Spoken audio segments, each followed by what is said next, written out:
Sementara itu, saudara, maraknya kasus kekerasan seksual anak di bawah umur di Kota Banda Aceh akhir-akhir ini, pihak kepolisian meminta orang tua berperan aktif untuk tumbuh kembang anak. Peran orang tua dalam menjaga dan mempercayai orang lain diharapkan benar-benar dilakukan secara aktif dan tetap diawasi. Saat ini Polresta Banda Aceh menangani puluhan kasus kekerasan seksual anak di bawah umur yang dilakukan oleh orang dekat.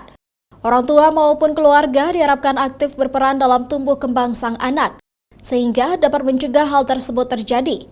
Saat ini banyak kasus yang ditangani oleh pihak kepolisian merupakan yang dilakukan oleh orang terdekat korban, seperti paman, kakek, hingga sang ayah sambung. Atensi mengenai perkara pelecehan seksual di bawah umur perempuan atau pemerkosaan di bawah umur ya, itu memang bisa sering terjadi dari orang-orang terdekat ataupun di dalam keluarga sendiri ataupun tetangga sendiri gitu kan. Dan juga yang sekarang juga ini adalah modusnya juga kadang pengobatan tradisional. Itu perlu dicek kembali ya, agar hati-hati orang tua ataupun saudara kita jika ada hal-hal seperti itu. Apalagi ini kalau dengan modus seperti dokter itu kan harus dicek legalitasnya bagaimana. Selain itu, warga juga diminta jangan takut melaporkan kasus-kasus tersebut kepada pihak kepolisian, sehingga akan berlarut dan akan menambah kerugian dan trauma yang akan dialami oleh korban.